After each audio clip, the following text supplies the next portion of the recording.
Hi, everyone.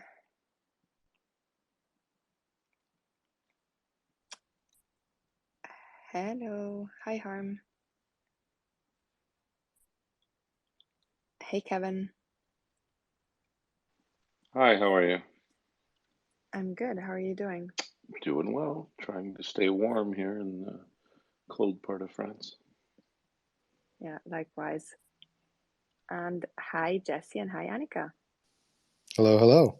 How's it going? Hi, All good, all good. I'm good. Hi, Harm. Hi, Kevin. Hi, how are you? Good, good. You? All good here. So there's Simon. Oh, yes. Just invited you to speak. Actually, yeah, you're both co-hosts, so you can also. All right. And Mitchell.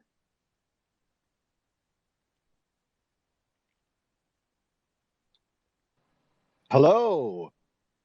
Hey, Mitchell. Hey, Mitchell.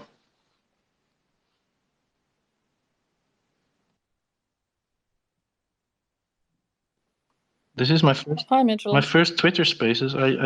This is like Clubhouse. I'm such a Luddite. But please stay with us this time around, Harm, please. I will. I promise. I think. Thank you. Thank Yeah, you. Hi, Ria. Android users can participate here too. Awesome. Oh, hey, I can only do the first half hour of this because I've got to hop in a car and head for the ferry that I'm currently not on.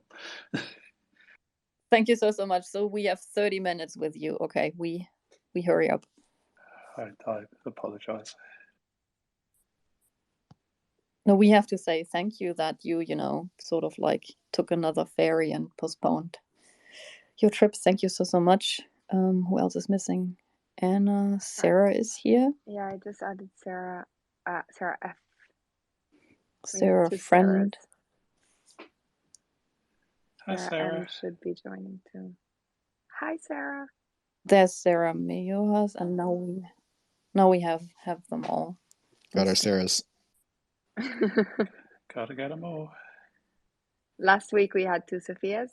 This week we have two Sarahs. Hi, Sarah. Hi, Sarah. Hello.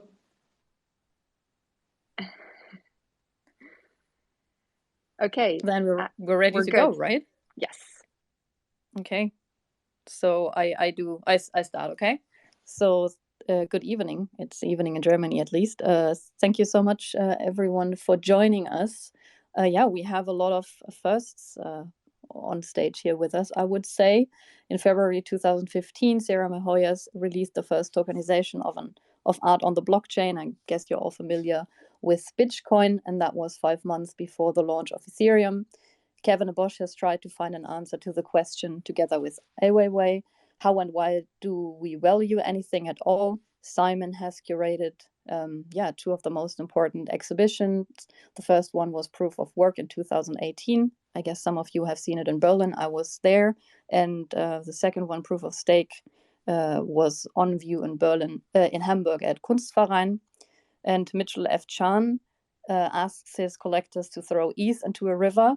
He released the digital zones in 2017, which are inspired by Yves Klein. I think he's going to tell us more about that. Anna Ridler has created an AI-generated video of a tulip that changes as the price of Bitcoin fluctuates. That was in 2018. Harm, I'm pretty sure you're all very familiar with his work. Event Listener was the first artwork sold to a museum with Bitcoin. Ria Myers, an excellent project, has placed her soul on the blockchain. She's selling it, but at the same time, she's not selling it. And Lifeforms by Sarah Friend are NFT-based entities, and they die if you don't give them to another person within 90 days. And our first question is, how and when did you get into crypto and crypto art? I see you first, Kevin, so I would kindly ask you to answer as the first Sure. Because there are so many people speaking tonight, I'll try to keep it short. Thank you for having me. I was first starting to use blockchain as a method in my work in 2013. I was aware of the technology. I cut my teeth on mining Dogecoin just to kind of get a sense of the mechanics of it all. But I, as an artist, sort of stay up to date on emerging technology, and my thoughts, I guess, sort of tend to move to how can I leverage technology in my practice as an artist. So um, that's sort of with the emergence of blockchain. It was quite natural to employ it as a method. I'd already been working with cryptography for years, and these magical alphanumerics that had this potential to serve as stores of value dovetailed really nicely with my generative work, which more often than not deals with distilling emotional value for my subjects through the use of natural or synthetic proxies. And for me, these alphanumerics were really suitable as proxies. So the blockchain for me is sort of like a playground. Or like a forest, or even like the inside of my head behind each encrypted wallet. I like to say there's a story, but only part of a story. And then if you bring AI and deep learning into the equation, truths can surface from all this encrypted data, and things that were never meant to be seen, perhaps can be seen. And so yeah, so between 2013 and 2018 is when things really kicked off, when I tokenized myself on the blockchain, sort of as a reaction to feeling commodified as an artist, due to some successes I had in the past, and where the attention was moving from the intrinsic value of my work to the financial value. Ironically, I ended up being kind of re-commodified, but that's the way it goes. And then ever since, I'd say, 2018, and in 2018, everyone asked, like, what's your next blockchain thing going to be? I did quite a few works in 2018, and my answer, I remember at the time, was like, I don't know. I may never do any more work on the blockchain. But 4 years later, that's not true. I've been working. I keep finding new ways to use the technology in my practice. It's great to hear that you still keep using blockchain as a medium. So yeah, thank you for sharing how you got into crypto and crypto art. Ria, you're next, at least for me here. Would you please continue? With how I got into crypto art. So I did a blog post in 2011 offering to draw a Bitcoin for anyone who sent me a Bitcoin.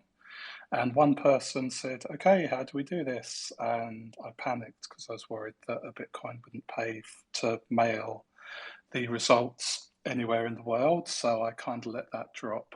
And then in 2013, I'd moved to Canada. I wasn't able to work at the time. I was walking around rapidly gentrifying Vancouver a lot and going to blockchain events. And I just recognized the fire in people's eyes from my encounter with like the early web space during the dot-com boom in London in the UK. And so, yeah, I became fascinated with the technology. I became fascinated with the culture, and the way I learn about things is to make art with them.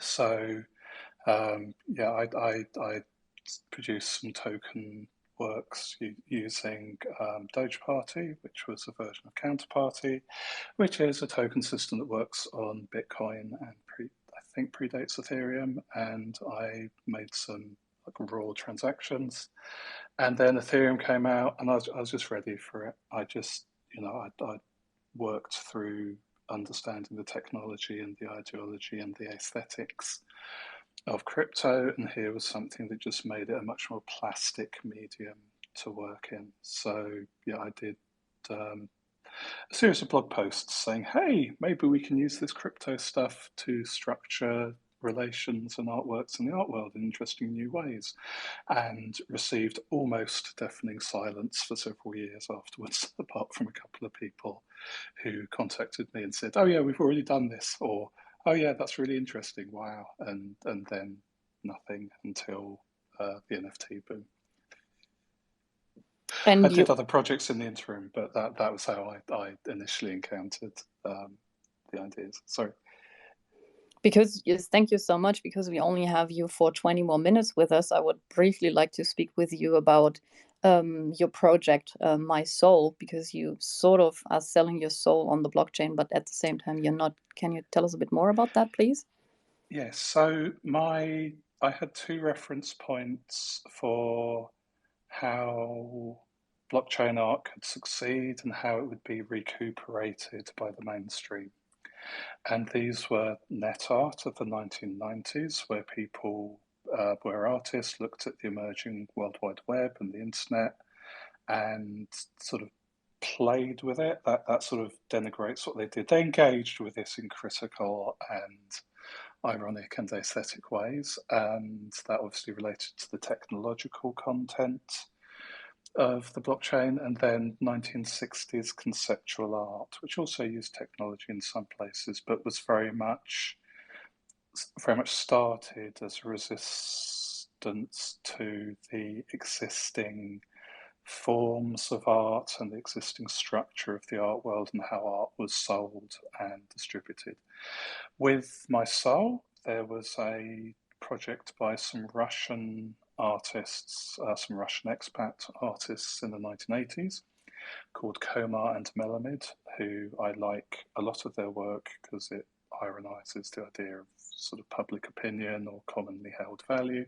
And they went around the New York art world and offered to buy artists' souls off of them. And I think they got Andy Warhol's and a few other people.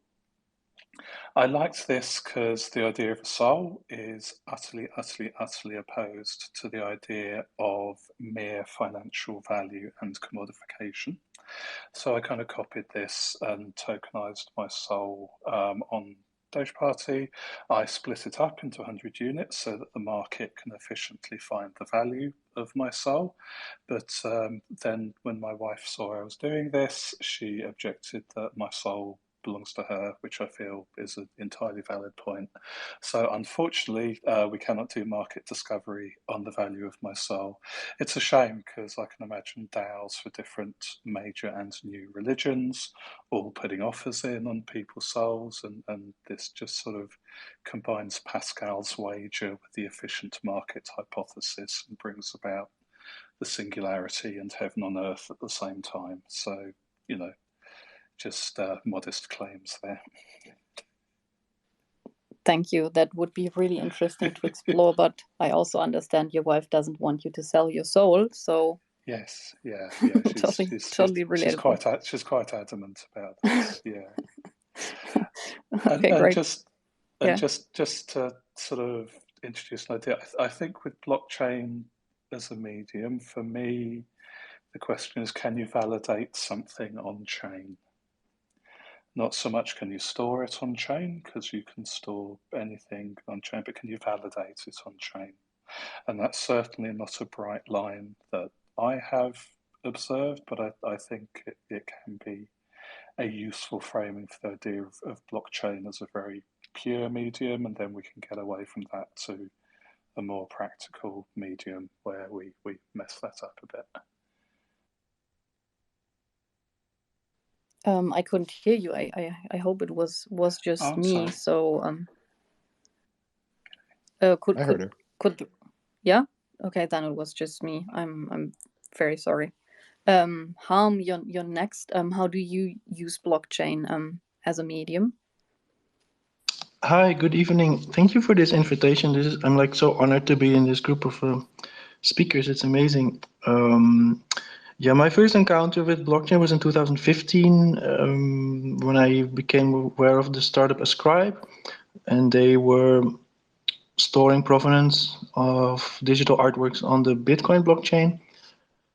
At that time, my use of blockchain was not so much about blockchain as a medium, but more as a means of editioning work, finding ways to define scarcity, and by that also finding ways of valuing digital art, because it had always been very unclear.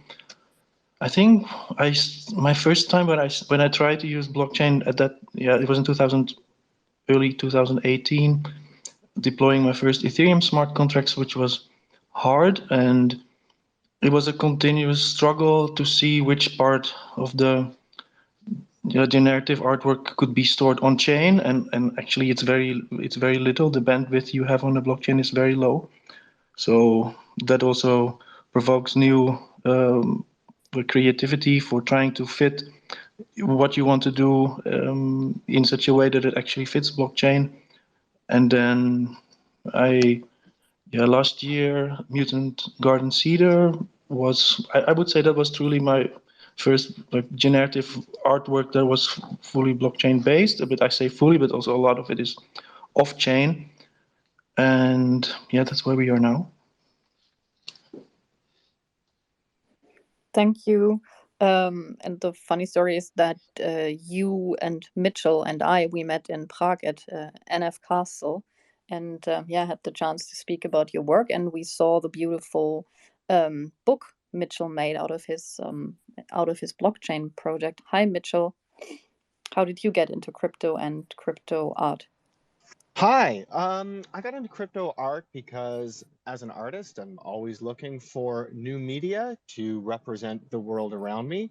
Financial systems and the way that we assign ownership to things that are really strange to feel like you can own.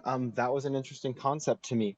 I learned that there was this programmable money that all of the cool kids were talking about, and I set at learning a little bit about it. I figured that if money was now something that you could program, then you could probably make art about it. And so as I was in the process of doing so, I decided to research what were some art historical precedents that would help me understand some of the strange concepts that crypto was bringing into my mind. And that's what I did. Thank you for doing it. Sarah, Sarah friend. Hi. Hi, Annika. Thank you for having me. It's an esteemed group of participants, and I'm pleased to be part of it. My crypto origin story is similar to the ones we've heard. I was aware of crypto for quite a while, but I began participating around 2015. I was an artist before that, and also a software developer before that. And my first, this is apocryphal, but actually my first Ethereum project was an attempt to integrate Ethereum with this game engine called Unity, which was to say a very early unsuccessful metaverse back when developing anything was really hard. I first used it in my work in 2017, which was before NFTs were around. I made a sort of somewhat satirical game called ClickMine, followed by, in 2018, what I've called Physical Non-Fungible Token Edition, which is these physical coins that come with permission to the purchaser to mint an NFT of the image that they each correspond to. And then, most recently this year with a couple NFT projects. But I guess, pulling in experiences as an artist before, it just felt very, and software developer, it felt very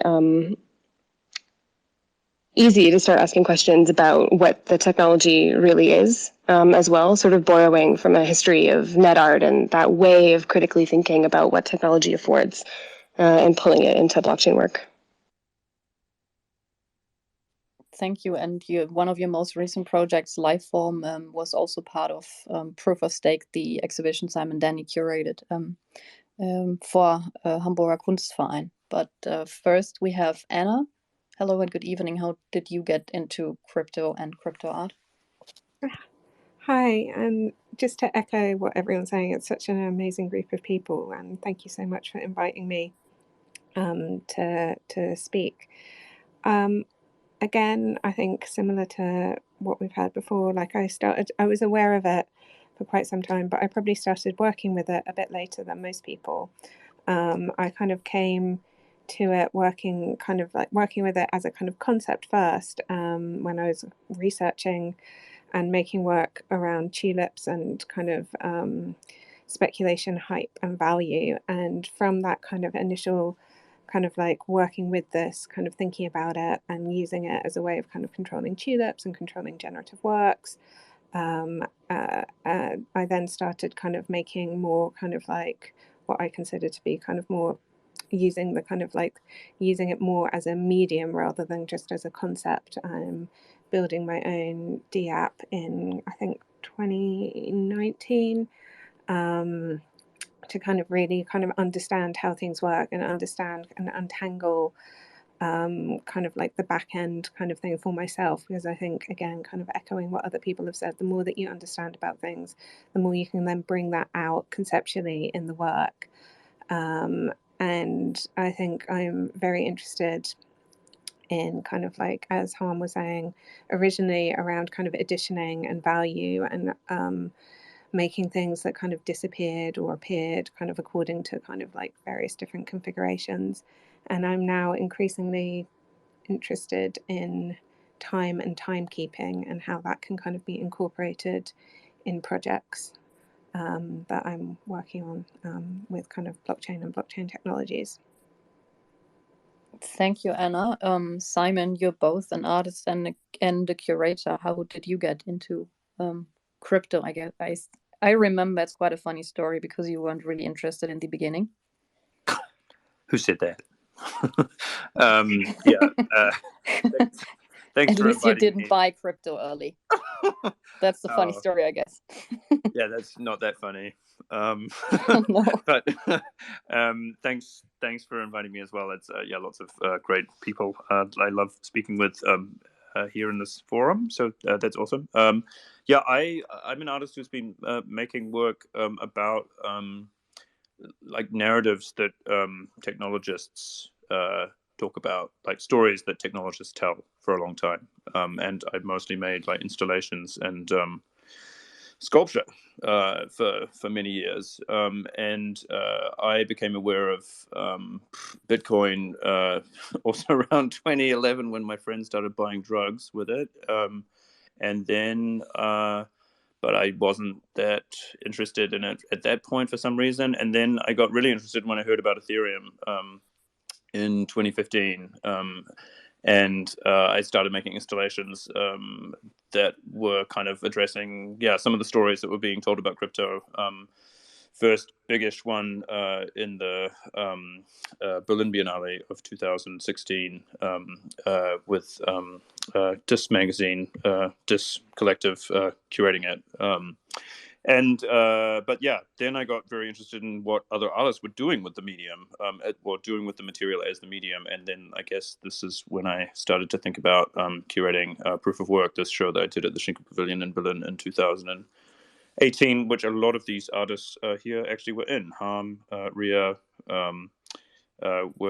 was in that show, and actually conversations with Harm around how to frame that, and also with people that are in the audience like Sam, because it wasn't, I should be a bit more specific about it, I didn't curate the show entirely at all. I just initiated a conversation with other artists and curators who I thought were really doing cool things that and then it sort of was a sort of a decentralized attempt at curating, because like people like Sam Hart and other artists and curators would then kind of reach out and kind of pick other projects. So and that was sort of how I started. And more recently, I've done things with NFTs because I find it a fascinating evolution of the way that these things are packaged and talked about, but also as a medium. Most recently, I did a project with Folia.app, which Harm also worked with on his on his Mutant Garden Cedar project, on a project called .com Seance, which was a collaboration with another artist that I worked with in Proof of Work, Gile Twardowski, who was the artist who did the drawings for CryptoKitties, one of the very early successful projects, and one of the ways I first heard about anything like an NFT, and saw the behavior that we know more normified this last year and a bit. So yeah, this is a project that is about trying to revive companies that have died in the first .com crash and revive them as groups of NFTs, logos that have ENS domains associated with them. Yeah, so that's my crypto and art story. Thank you. And with Cool. how you Thank you. curated, oh, sorry, Nicole? No, go ahead. Go ahead. Oh, I just want to briefly to mention that the way you curated a Proof of Work together with, for example, Harm, you were ahead of your time thinking about how curation can look that's not done by one single person. And that's even more important these days. So we have Sarah left for the intro round. Yes, hi everybody. It's good to see some familiar faces, and at this point, some of you have heard my spiel over and over again. But I think it's worth mentioning because, I'm going last. It's kind of amazing how early artists, can be, and I feel like that's like the most exciting thing, that like artists are sometimes the very first people who touch a technology in a way because it doesn't have to like be economical, it doesn't have to be a business, and that like leads to innovation. So that's props to everybody. Yeah, Bitcoin I made while I was still in grad school. It's pre-Ethereum, which is both a plus because I was extra early, and it's also a downside hugely because people like forget anything happened before Ethereum.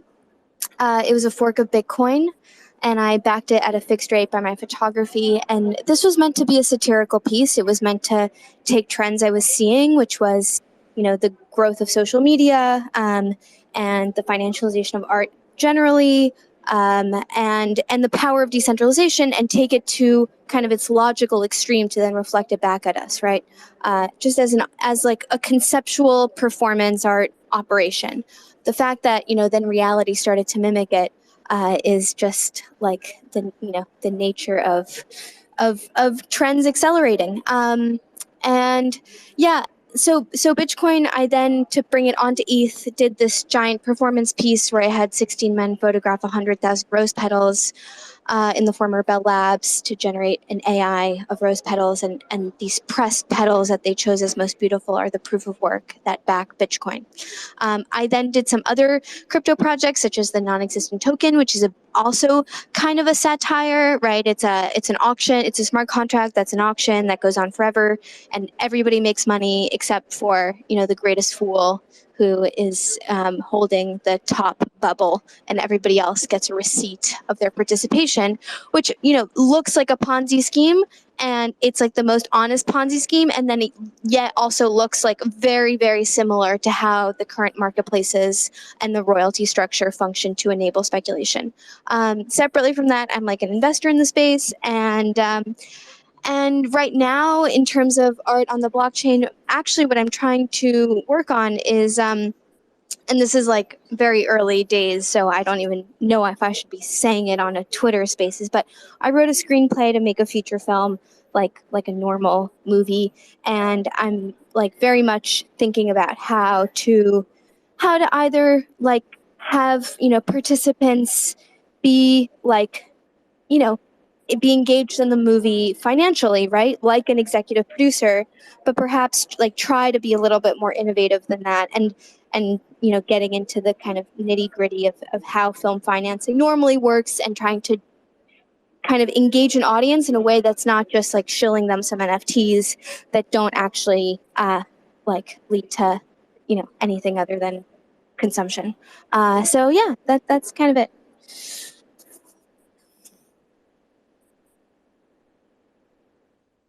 Cool. Thank you all so much for being here. I think I'm gonna kick it off with a general question for everyone, whoever wants to take it on. But all of you have obviously used, the blockchain as a medium, and it would be interesting to understand at what point in your creative process does the blockchain come in? Is it the first thought? Is it the medium? Is it the afterthought? Where does that what play does it take, and shape does it take?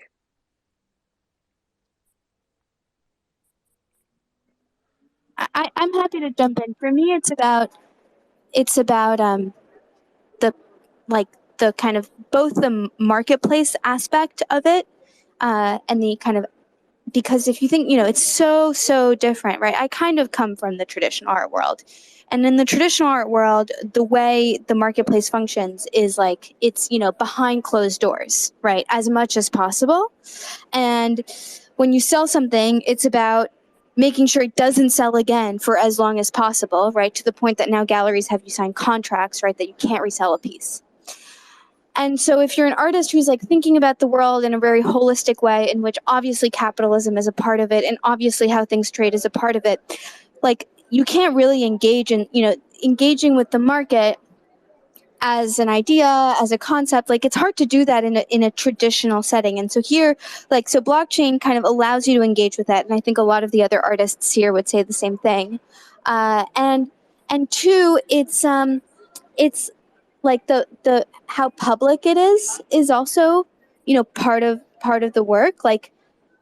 And I think that is also the sort of, you don't even need to come face to face with your audience, which is a very different way of engaging with your audience. So to me, it's about the network of addresses, and that being tied to people who you don't necessarily know, and that is to me where kind of where I get excited about blockchain, is the kind of performance and market aspect of it.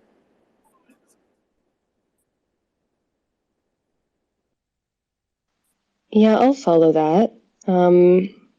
Which is to say something maybe somewhat similar also, which is that my practice and use of technology in my work is kind of driven first by what the work is about. And what I think blockchains are about, or some of the interesting questions brought up by blockchains are, what is ownership? What is an asset? What kind of relationship to a market does the work have?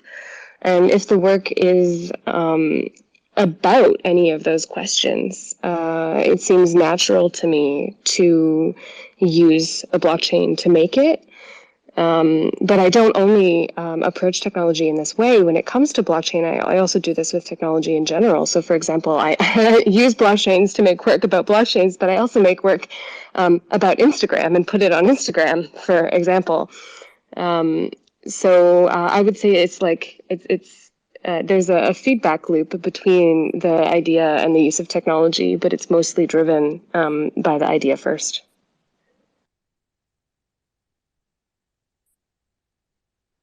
Yeah, I'll just throw this out there. I also, as it is a repository of value, I like to think that I occupy the space, the entirety of the blockchain. In some sense, it's like a studio, and I'll make something and I'll put it away somewhere. And sometimes it's accessible again, and sometimes I'll throw away a key so that I can't access it. I remember it. I can reference it. It can inform a subsequent work. And so for me, I do use it like a filing system of sorts. And then, of course, playing with conventional notions of value and expectations of how we interact with physical or virtual stores of value. And so frequently it's a reaction to something I'll hear, or a reaction to some way a collector interacts with me will cause me to engage with the blockchain. And I would say I'm doing a little bit less of this lately, just because of the cost of gas, at least on the Ethereum blockchain, which I think it's something that I hadn't really considered before. Figured that's the cost of making art, and I can't complain. But still, when I have to pay $300-400 at a pop to sort of sketch something out, I do sometimes have a second thought about that and don't return to the project and see it through. Harm, I saw you had your hand up before as well. Yeah, so for me, because I've made digital art for a long time, generative art for a long time, and one of the amazing possibilities of software art and generative art is that everything can always change. So there's often the use of like random numbers to be properties to how the work will end up. And then using blockchain, you get this new material given where certain properties or traits of your artwork are suddenly not changeable anymore. So you get immutability, and you can decide in your artwork how you demarcate the input parameters by saying, okay, these things change, these things are tied to this phenomena online, but some of them, they cannot be changed. So suddenly you have the medium or the material of immutability. And I find that extremely fascinating because it is basically against what software is, which is always updatable, always changeable, and that, yeah, I guess that is like in a very concrete way what blockchain offers me.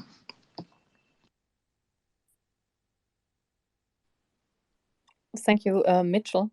Feel free to speak. Yeah, I mean, you're asking, when creating art, do we begin with the idea of the blockchain? Does it come earlier or later? And I was really thinking about that, and projects I'm working on now, and I realized, yeah, no, blockchain really is right at the core of the concepts that I'm trying to explore through the medium of blockchain. And we're really lucky to be in this moment where that's applicable. And I realize I'm kind of looking forward to the day when that's actually not the case, and we can just sort of take for granted blockchain as an integrated part of the ecosystem of creating art and having a career in art.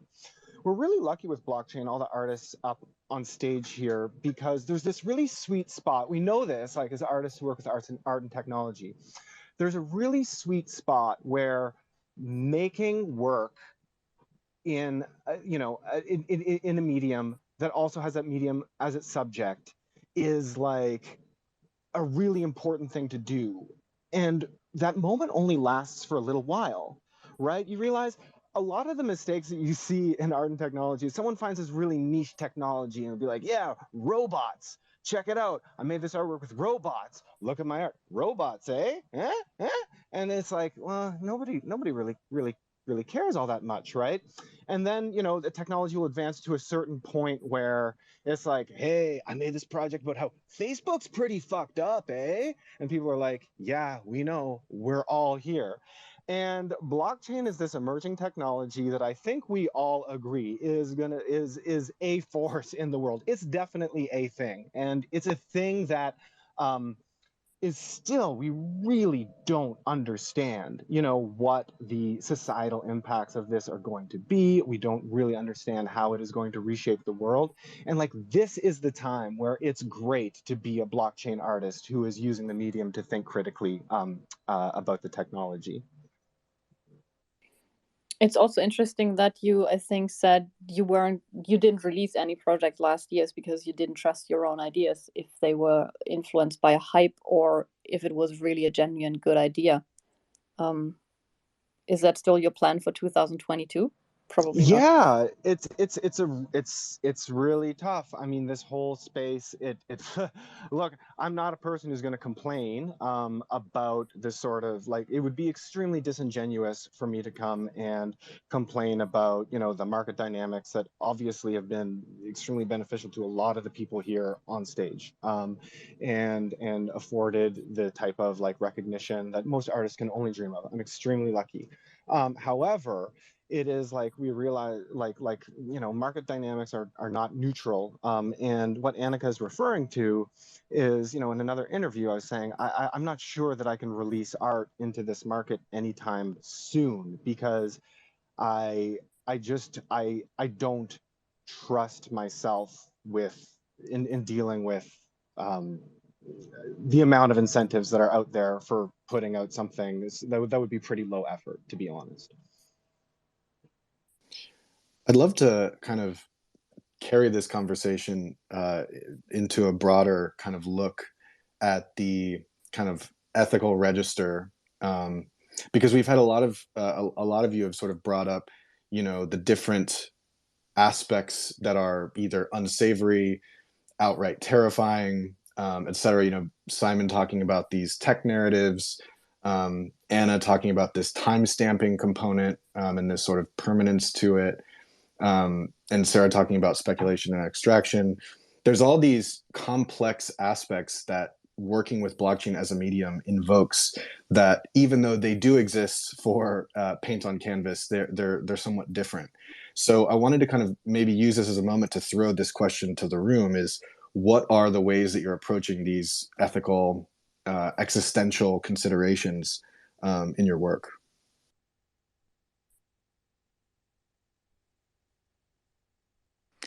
Maybe I can chime in on that one, because I think certainly with my work, like you mentioned, like I've looked at narratives, and some of them are kind of scary, and some of them are more paint a pretty picture. And I think in the way that I try and work myself, and I guess this is reflecting what I also feel like I respond to when I am a fan of work. As mentioned, I curate and I love other artists' artwork. That's something I'm a big consumer, maybe even before I'm a creator of art. And what I like to experience in an artwork is to situate something where it can interact with the space of the ethical and the space of trying to understand or make sense of like what's going on within a certain space as regards to it affects different people in different ways, and look at some of the political complications around how that exists and why it exists. But I don't so much particularly enjoy work that leads me to a particular outcome. And I think you can make work, and I think all of the people on this space make work that that interacts with ethical and political spaces, that trigger those, that touch them, that also make one maybe more able to feel them in different ways. Because I also think artwork and affect is a really important thing, both in digital space and in kind of exhibition environments. There's an affect of experiencing a work that can then bring some of these ethical and political concerns to the fore. But I also find, and I think I hear in the other artists that are speaking here as well, that when making work, it's also about learning and exploring. And I'm often, I think I heard Ria say this, and maybe others as well, that I'm often exploring things that I don't totally understand. So also to kind of like come with with an ethical outcome or a take is not the goal in touching ethical and political subjects in making art, be it on blockchains or other things. I like what Simon just said. I always say that my metric for success as an artist is how quickly do people engage with the work and then move into some sort of meaningful discourse. More often than not, it's about questioning the rationality of their own value systems, which frequently upon examination reveal themselves to be perverse with respect to how quickly people will ascribe value to things, and yet when it comes to issues pertaining to human rights or the value of life, their value systems sort of become highly illogical. And so I think it really this blockchain as a medium for me has been the it's after decades of work. I feel like it's I've reached a place as an artist anyway where it's all come to a head, and it's become much easier to perhaps now, because I'm leveraging, in fact, this this societal conflict between immaterial and material. It's causing people to ask a lot of questions about things that they thought were immutable, and things that they thought were that they took for granted. And so yeah, as quickly as people can move away from the work, and whether it becomes a dinner conversation or an internal dialogue, I think that's metric for success. I love all of these responses, and I think that it's just like hitting my brain right now. It feels like there's still a big division between the traditional art world and the kind of art world that we're in right now. And as you guys were responding, I was just thinking like, okay, like when I'm thinking about blockchain, like if I were to kind of boil it down to like one word and one thing that I'm really trying to get towards, it's like truth and beauty, right? And that's I think what a lot of our projects kind of try to get to. And that's why some of the projects on blockchain are like amazingly poetic, right? Whether it's like Ria's project of trying to put this like her soul, on the blockchain. And when I'm comparing to like the traditional art world right now, where figuration is like the word of the day, and it feels like conceptual art is really not embraced by the art world right now, and so it's just hitting me that all of us are like highly conceptual artists, and that blockchain is kind of affording that space by how it works and how many things you can do with the blockchain, right? It's a pretty expansive medium, and it's growing, right? The capabilities of a smart contract is like what you can dream up. And this relationship, as Kevin was talking about, between like material and immaterial, it's like finally kind of a sandbox for conceptual artists today that like the traditional art world is really not like affording space to. So yeah, that's just my kind of random thought to put in.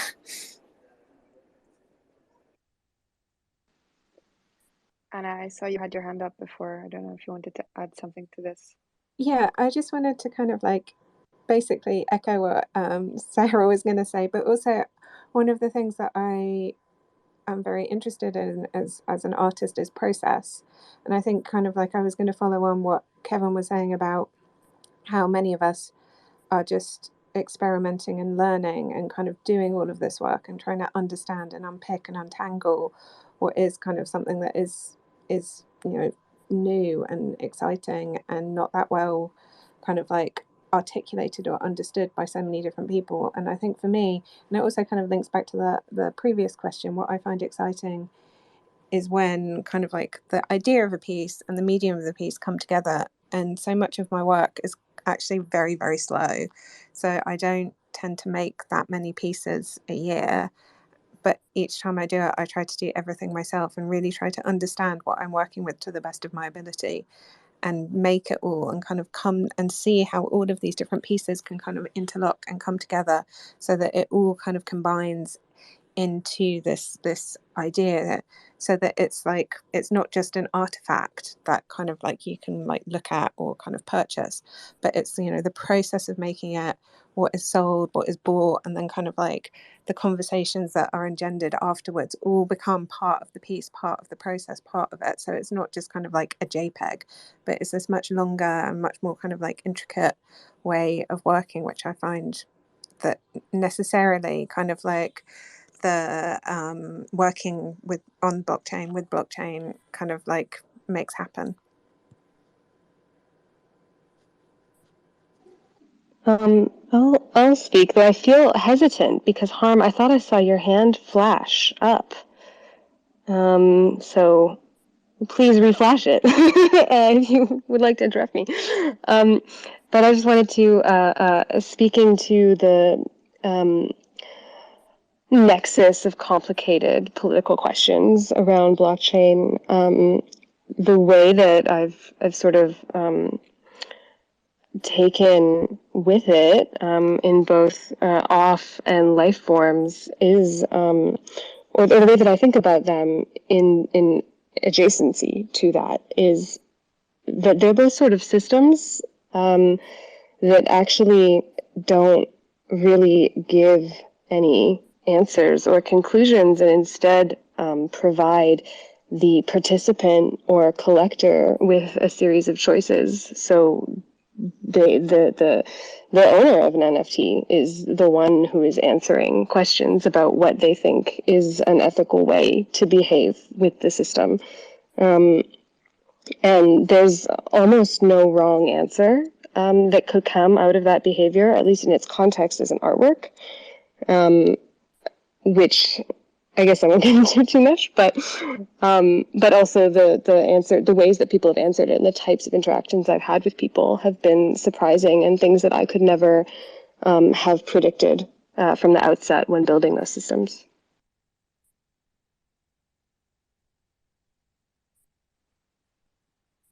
Harm, did you want to add anything? If not, I want to tie into, yeah, go for it. Okay, sure, thanks. No, I wanted to say, in terms of ethics in relation to the art market, where people in the crypto space are often accused by people from, let's say, the art world before crypto, where they would say that within the crypto space, the artwork is like so commodified and hyper flipped. Immediately, people on a drop, people buy and immediately put the work up for auction. And of course, this is not the best thing for the art. But on the other hand, I think that blockchain has made something visible, has made something transparent that has always been at play, where the artwork has always been a commodity, and there has always behind the scene been a kind of flipping. And now on a public ledger, everybody can see and follow that, and people are like surprised by the obscenity of the artwork being a commodity. And I would say, well, it has always been. And well, perhaps crypto gives us opportunities to build in other rules in this circulation and in this flipping that makes the artwork end up in a better place than just this commodity. So yeah, yeah. Thanks. And I mean, if I can just speak back directly to that too, like I was speaking to somebody who we both know as well, who I won't name right now, but like who said something to me in a very simple terms along exactly those lines, who said like speculation is the medium, or rather part of the medium. And I think that there's been a lot of art that has directly engaged in commerce and addressed commerce. And I think with this, the flows of speculation that run through the way the art is distributed and the way that the art touches networks is indeed a part of understanding what commercial exchange, which mediates many of our lives anyway, is in a really direct way as a medium. So yeah, agreed. Yeah, this entanglement between genuine aesthetic appreciation and then immediately evaluation in a currency where the art is both appreciated as an aesthetic experience and at the same time equally much as a flippable token is sometimes something I am a little bit overwhelmed by the intensity and the frequency and the acceleration that this happens. But at the other hand, I feel that this has already been going on behind the scenes, but I just wasn't aware of it. So it's a bit like waking up. And that means for me as an artist that I have to somehow relate to this. So.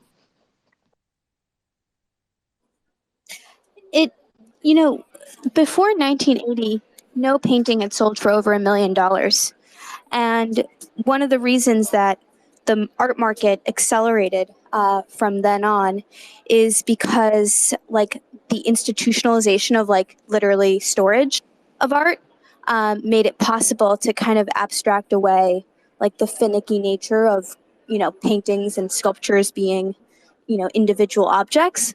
And kind of all markets, right, have gone through this process, right? The like orange juice futures, et cetera. All of this happened because you could store things more easily. And so the art market kind of accelerated from that. And now, obviously, with blockchain, you make it, the ease of exchange is even faster.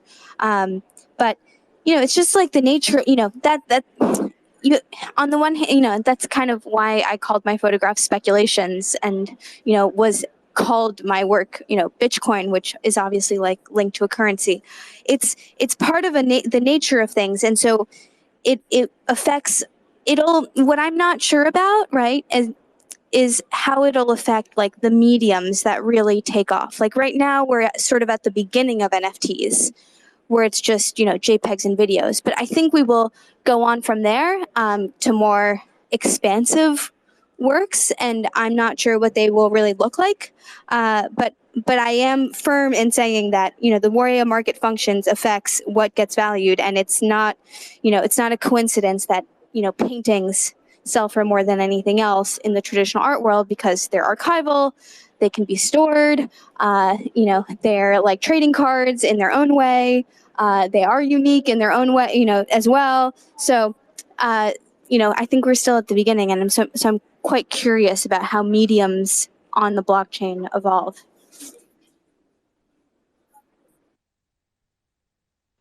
Maybe I could say, which is more like a technical thing. In my drop with Mutant Garden Cedar, I made a custom interface where people could watch the mutants being born and judge them and think about if they would like this particular one, so they could at some point decide to adopt one and mint one. And I imagine this to be a process where people would be engaging with the work in a way that they would look at all the possibilities, all the ones that were born, and then carefully, maybe at some time, decide that they would want to adopt one. And I spent a lot of time making this interface, but then when I had my drop, people actually didn't use the interface that I built, but they just went straight onto Etherscan and manually filled in the mint method and tried to mint with like a ton of gas just to be sure that they had one, they got some. And bypassing this curatorial mechanism that I had built in, also I think because of that, quite a few were minted that were not necessarily the most interesting ones. And I mean, I was naive and I didn't think that it would sell so quickly. But then maybe I should have built in some kind of, in the smart contract logic, some mechanism where this delay and this curatorial mechanism would have been enforced. I don't know. I think it's super interesting what you're saying, because it also kind of is a commentary in itself about the market and the collectors that you're engaging with as well, and how people interact with what you're doing. I think, like, similarly, Sarah, with life forms, you probably can see the same. It's like you have to adopt, you have to give the life form to somebody else after 90 days. Are people doing that or not? Are they not doing that? Are they forgetting about it? Like, what is the value of the artwork as an artwork in itself intrinsically, and what is the kind of the value as almost like as a token? Yeah, absolutely. And life forms is, well, I mean, by making them behave in a way that NFTs don't normally behave, I think it complicates their relationship to a speculative context. What Harm was saying, I think one thing that's new, and this probably gets talked about in your spaces all the time, but I had a similar experience with my second off drop. When people were, doing everything they could to sort of bypass the mechanisms I had built to slow down the sale. And there's this way in which a drop that is doing well can also feel like, putting your bare face to the market and letting it slap you, which I think is perhaps unique to an NFT drop context. And this is for me sort of a devil's dilemma, because this intensified attention and this like gas war and minting frenzy, it doesn't necessarily is the best thing for the generative aspects aesthetically of the artwork, but it does generate a certain energy in a market way, and that is the new thing with blockchain art. I benefit from secondary sales, and it does make the value higher, and that is, I think, truly a specific blockchain art as medium characteristic, that we benefit from royalties, and that is something I hadn't fully anticipated with my first drop, how important that is.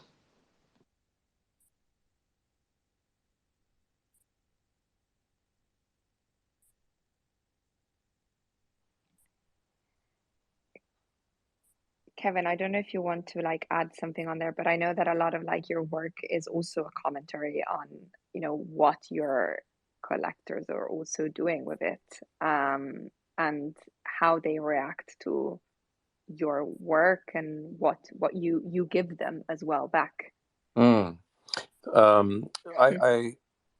I think what I find most, satisfying in the work that I've been doing lately, with respect to the NFTs, is in particular, because this is, I think it's fair to say that my collector base, I don't know, maybe 10x'd in the last few months, just because the volume of work when you put out a series of 1,000 pieces or 500 pieces. But I am so excited about redefining the relationship between not even so much the artist and the collector, but the collector and the art, the hierarchy in which we assume a collector is in a superior position because they buy the piece of art, they can dispose of it, or burn it, or otherwise do what they want with it. Usually, one puts put a painting on the wall. They go to bed. They wake up in the morning, and there are no surprises. They have assumptions, rightly so, of what to expect. It's still going to be there, and while their relationship with the work may evolve over time, no big surprises. And now we have so many ways to apply subtle or not so subtle psychological levers upon the collectors of a work, and changing that sort of power structure, and that sometimes it's not necessarily positive, maybe it'd be negative, but the relationship changes, it evolves over time. And I think this is, it's not that every work has to employ such mechanics, but I think this is something really exciting, and of course the ability to infuse work with both artificial and collective intelligence. A lot of talk about DAOs, but even if not a DAO, a digital autonomous entity that works either truly autonomously or in sync with the artist to shape that journey. And this is something that is unbelievably satisfying for me. Well, thank you, Kevin. Mitchell, you've built in a burn mechanism that's a huge part of your work, and I think only so collectors have to throw ETH into a river, and your piece Digital Zones is based on an older conceptual artwork by Yves Klein. Is it true that only one collector so far has sort of like finished the piece and thrown ETH into the river? Yes, that is true, and we just found him. For a long time, his identity was unknown, and of course, he did this long before these tokens were worth anything, right? So that was that was pretty exciting. And would you like to explain the Digital Zones? Because I think, like also for you, Kevin, or Simon Harm, like for most of you, the history of conceptual art is like really important, in that you don't really need sort of like a physical piece. I mean, Kevin, you printed the smart contract address with your blood on a piece of paper to have something physical, for example. Yeah, sometimes, especially with blockchain based work, I ask myself, do I need the physical? In some of the work, especially from 2018, did I need it? Is that and there were two reasons why the physical manifested in that case. In I Am a Coin, I just thought it was interesting that in this back then there was so much argument about is there any value in the immaterial, but that I thought that if the physical work could only have a meaningful existence because of the existence of the virtual. I just thought that was interesting, but more often than not. The work could exist. See, a lot of my early work didn't have a physical or visual manifestation. It literally was this thing that existed on the ledger. So the physical was a portal through which people could kind of move from the physical realm into the virtual realm. Just a convenient, familiar device to help people transition. Mitchell? Yeah, I mean, you're mentioning conceptual art, and to me, that really builds on something really interesting and really important that Sarah Mayo has said a few minutes ago, right? She pointed out that the boom in the art market came with the professionalization of storage. And she pointed out that the reason why paintings are the most valuable is because essentially they pack flat. They're easy to store, right? With the professionalization of storage, the artwork as an asset could be something that was on a ledger, right? And so, she extrapolated paintings, very easy to store. They have as long as the commodity form, like the asset that is bought and sold, remains pretty storable, then they can sort of accrue value in a way that a big marble sculpture is difficult to store, and it's not going to accrue the same kind of value. And a piece of conceptual art, of course, would have no physical thing that you can hold in your hand to transact, right? And so it's an exciting time for artists who are focused on ideas because the NFT standardizes that commodity form, that thing that is transacted across all artworks, right? It kind of flattens the playing field for artists who are working in any kind of intellectual medium. And so, that's a pretty exciting thing. And then after we accept that, after that happens, right, we grapple with the absurdity of all of it, of these artworks existing as experiences that ostensibly, stir the soul or provoke the intellect or something like that, and at the same time being these, assets on a balance sheet. And so I think that conceptual art has in the past done a really good job of helping us to think about that boundary, that weird boundary between the physical aspect and the sort of how did I read it the other day? Yes, the phenomenal and the ideal, right, versions of art. And of course, both financial value can exist in phenomenal and ideal forms, and experiences can exist in phenomenal ideal forms. And now there's this crazy flattening of the playing field, right, of all kind of four quadrants of that spectrum that I think is really interesting. And that's maybe a question for all of you. Do you have the exhibition space in mind when you work on something? That might also be a question for Simon maybe first. I mean, you curated for sure together with, for example, Harm and a few other artists, Proof of Work together. But how do you exhibit work that's mainly a concept and have all of you, I mean, Sarah, Fran, you, for example, the life forms, they are sort of presented on an iPhone in this space. Yeah, I mean, I think that for me, it's just about which interface you're dealing with. And I think that, when I was thinking about how best to put together proof of work and dialogue with other people, I was also thinking about works and experiences of works, crypto artworks that I had encountered that would work well in the space, because I knew I wanted to make a show in space that people came into and experienced and had a full experience with, right? And not all CryptoWorks would translate into that context. I mean, there's ways of showing NFTs as well. There's various different screen experiences that one can design, and or other things as well. But often the best experience, I think, for some ways of experiencing NFT works is on your phone. But I was specifically looking to make an exhibition, and I had experienced this amazing tropical mining station done by Foam, which was sort of an architectural experiment artwork, which then kind of grew into a token and a whole company project, which is still ongoing.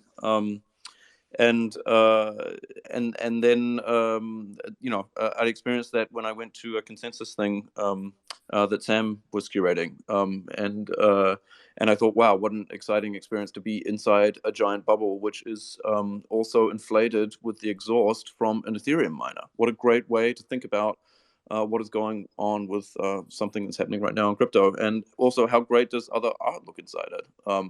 So I think it just depends on what the situation is. I think you can curate really well for a room and exhibition experience that gives a window into what interesting crypto art is going on. And I also think that there's audiences in the museum world that responded really well to that environment, and then were then curious about like other things that were going on that were more digitally native or experienceable in other networks. Yeah, and I completely agree, and I love making exhibitions in like physical spaces, and I love the concentration and the context and the possibilities for materiality. At the same time, I have always advocated even when I don't know if anybody remembers, I once made this online exhibition space called Club Internet. I have always believed in the potential of the browser to be a fully valid and satisfying context to watch art. And the NFTs tend to be kind of fluid. They can be shown in a space, and they can be shown in a browser on your laptop, and they can be on your phone. And the fluidity of that can sometimes reduce because the medium-specific properties are so flexible that you cannot hold on to them. But at the same time, I love watching art online, and I think my perception, and it's not only digital native art that I watch on my computer, but also like for me in like maybe like 10 years ago, Contemporary Art Daily, the website, was so formative for me, and it showed all these exhibitions in like internationally beautiful installation views, and that really shaped my perception of art to the point where I had no desire to actually go to see these exhibitions, but they existed in documentation, where the documentation was the primary form of perception and enjoying art. And that really shaped my relation to art, like art as documentation, art as something that circulates as a high resolution JPEG. Yeah, I would agree with like everything that Harm just said about the potential of the browser as a proper exhibition space. And it's funny because we began this conversation talking about the merits of, working native to the technology, right? Like, being native to blockchain, native to crypto, and being native to digital art, I think also means embracing that browser experience. It's really funny for me, like I've struggled a lot to think about what the physical NFT exhibition is like, because most of my career I've worked in public art, right? Making like large scale sculptures that go in public spaces. And, that would mean when you're designing artworks and figuring out how they would be exhibited like that, you're you're thinking about, okay, now what happens when like a dog pees on this? Like what happens when like a drunk college kid comes and jumps up and down on this, right? And you're constantly actually thinking about the myriad possibilities that come with being in a physical public space. And, when I think about NFTs and I'm freed from those responsibilities, I also therefore makes me feel sometimes like it doesn't belong in a physical space. I know that's not true. I know that's an extremist position, but for right now, I'm very happy to remain presenting in the format that is native to the artwork. This is kicking up so many thoughts. I feel like I want to live inside this conversation. one thing that's rising up that's sort of I guess a fork from the current line of discussion is around technology as a collaborator and as an enabler of collaboration. And like one thing that came up earlier was the idea of a DAO around an artist or an autonomous artist or a work of art. And earlier, we were talking about the ways that the market had sort of been this kind of giant comet that absorbed all the conversation. But I want to open back up, like when we're thinking about blockchain as a medium, part of that medium is that it's allowing us to engage with each other and with technologies in new ways. So I kind of want to kind of open into that and see how you're feeling and thinking about that, and if moving past exclusively market discussions with relationship to blockchain is a near future thing or something inescapable, and we'll always be talking about blockchain in relation to the market.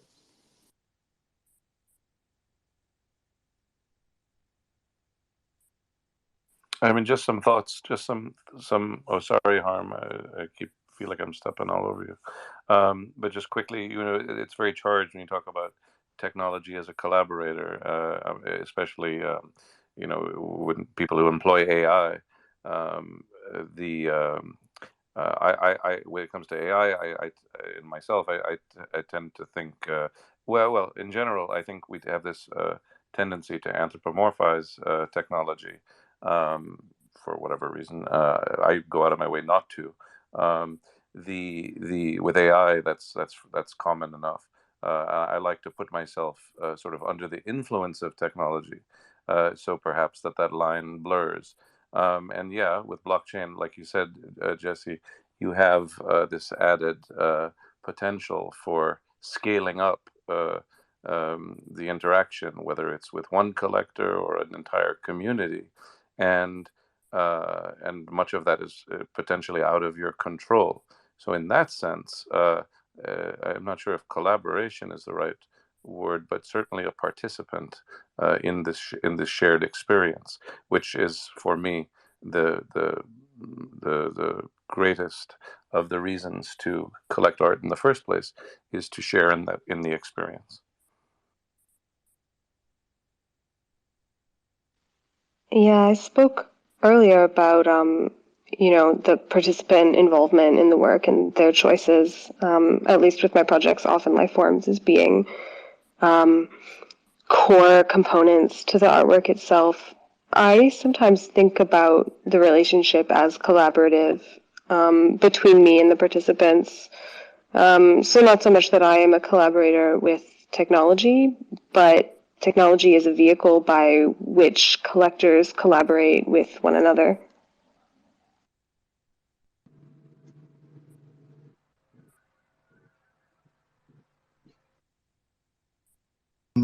Maybe that is sort of related to this thought I had, is that being somebody like I was called a net artist, then I was like a media artist, and also post-internet artist, but the whole NFT thing we are experiencing now did somehow bring the things that I've been doing, and so many people in this group, but also so many other, let's call them like digital artists, who were mostly seen and appreciated on media art festivals, as amazing as they are, like Ars Electronica, like Transmedial, these festivals. The art we were doing was part of this like digital art, media art, and now with NFT, it feels that the broad art world, the art world that also connects so much to,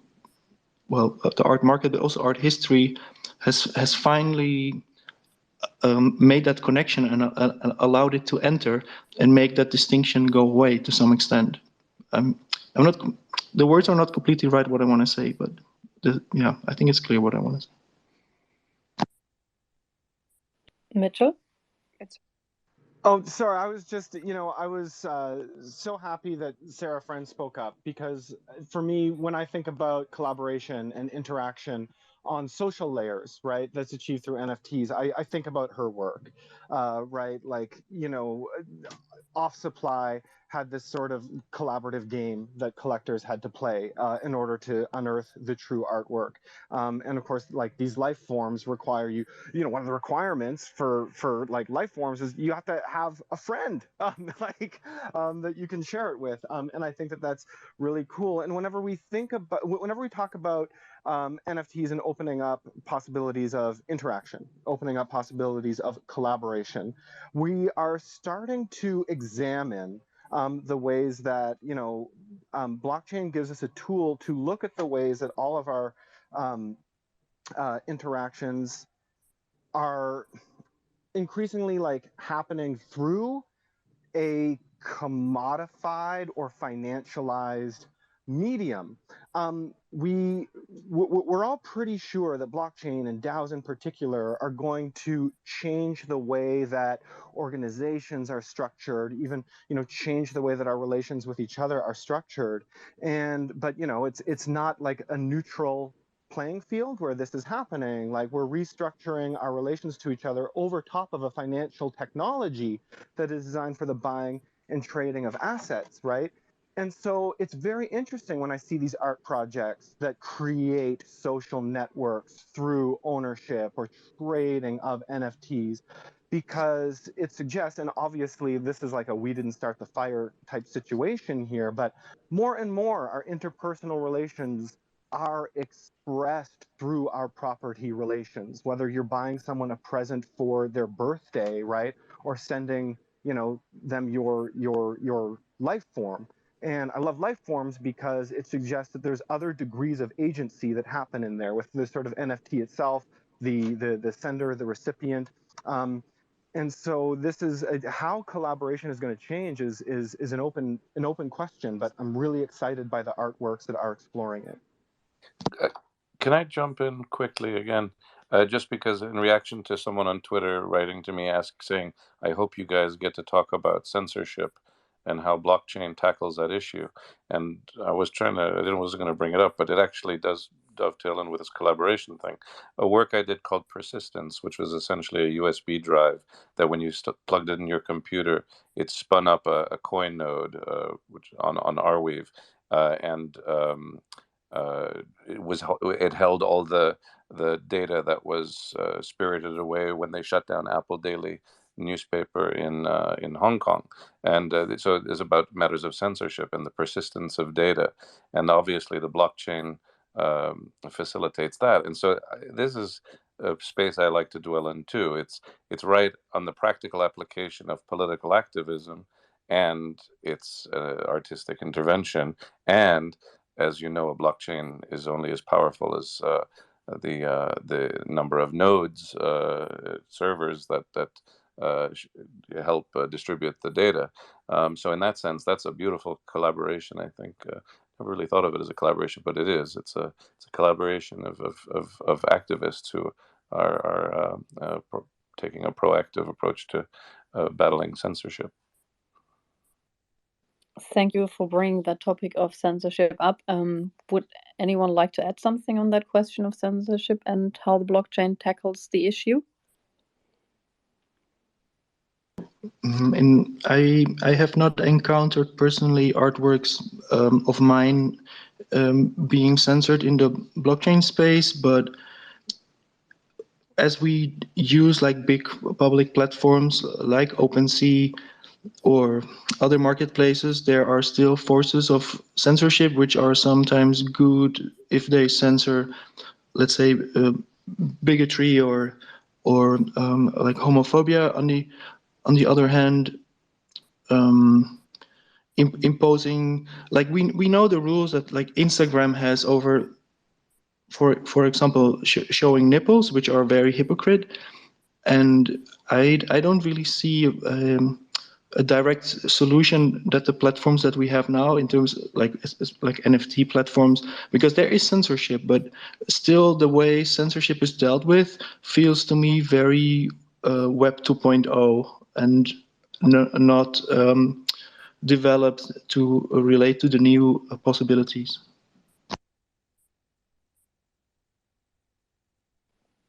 I would have a brief question for Sarah about life forms. Mitchell mentioned that again. I was wondering how that works with trading. Can people move it from one wallet to the other and back, or can it be in one wallet only once? Yeah, great question. The life forms, they don't have any awareness of whether they've been in the same wallet before. So, and I did this knowingly because I think in a way the likely life forms care group is probably like a group chat or maybe a DAO. And you can imagine maybe 5 or 6 participants in this group wanting to care for a life form maybe indefinitely. I also, one person with 2 addresses can move it back and forth. I like to say this is single parenting. I also like to say that it might be a more enriching life for a life form if it gets to explore a little, but so yeah, they don't detect any sort of loops. Also, they are unaware of whether they're being sold or given. So actually both of my NFT projects have sort of their own interfaces for interacting with them that I made and maintain. And the life forms interface only has give functionality. There's sort of no marketplace built in. That said, they are compatible with OpenSea, and so some are listed for trade there, and they will just know that they've moved. So one of the things I'm very interested in seeing as the project plays out is the ways that those 2 different places that the life forms can be interacted with, and the 2 sort of different modalities might overlap or play out.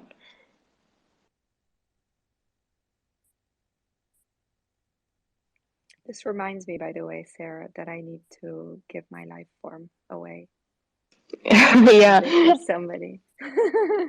Yeah, we have about I'm gonna make a post. We have about 14 days before the first life forms start to die. Oh, okay, yeah. I need to get on it. I know there's some people already that Send I it can to me. exchange Send it with. to me. I will. Okay. Yeah, I have some I have to give away as well right now.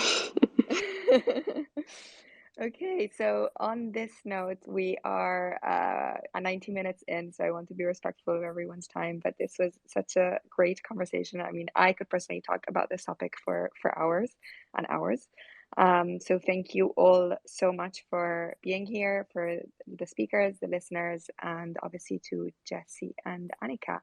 We are doing these talks on a weekly basis, so the next one will be Tuesday, 8 p.m. Central European Time, 2 p.m. Eastern Time. And the topic is still TBC, but it's discussing art NFTs. All right. Thank you, all so Nicole. much. Thanks, everyone. Such an honor Thank to be you. here with all of you. Such an honor. Thank you so much, everyone. Thank you. Have a great day or night or morning. Bye-bye. You too. Bye.